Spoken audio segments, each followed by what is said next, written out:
களவு அப்படின்னு ஒரு படம். அது வந்து சில பிற்போக்கான விஷயங்கள்ல அது என்ன சிக்கல் இருக்கு அப்படிங்கிறத பேசியிருப்பாங்க.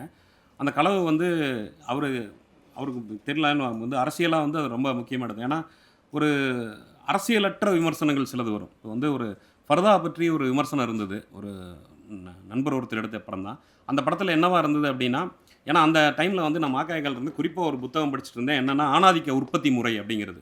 இந்த லிப்ஸ்டிக்கு, இந்த மாரி விஷயங்கள்லாம் வந்து நீ வெள்ளையா இருந்து தான் ஆகணுங்கிறது வந்து உன் நம்ம மேல கட்டாயப்படுத்துறது இருக்குல்ல. அ ரா பிரபாகரன் ஒருத்தர் ரயாகரன்ங்கிறவர் எழுதின அந்த புத்தகம். அந்த புத்தகத்தில எவ்வளவோ லட்சம் கோடி வந்து இந்த காஸ்மெட்டிக்ஸ்க்காக நீ இவ்வளோ அழகா இருந்தே ஆகணும், வெள்ளையா இருந்தே ஆகணுங்கிறதுக்காக செலவாகுதுங்கிறதெல்லாம் படிச்சுட்டு இருக்கிற சூழ்நிலையில, மெய்ப்பொருள் அப்படிங்கிற ஒரு குறும்படம் நான் பார்க்க நேர்ந்தது. அந்த மெய்ப்பொருள் குறும்படம் என்ன அப்படின்னா, ஒரு பொண்ணு குளிச்சுட்டு வராங்க. அவங்க வந்து காஸ்ட்லியான அந்த இதெல்லாம் போட்டுக்கிறாங்க. ஃபேர் அண்ட் லவ்லி போட்டுக்கிறாங்க. லிப்ஸ்டிக் போட்டுக்கிறாங்க. இதெல்லாம் பண்ணிட்டு கடைசியா அந்த ஃபர்தா போட்டுட்டு மறைச்சுக்கிறாங்க. அப்புறம் ஒரு சோக பிஜிஎம் ஓடுது. அப்ப நான் என்னன்னா, அதுக்கு திரையிட்டப்போ கேட்டேன். இதில என்ன பிரச்சனை இருக்குன்னு எனக்கு புரியல. அவங்க வந்து அவங்களுடைய அழக காட்ட முடியலங்கிறது மட்டும் தான் கடைசியா வந்து சேருது.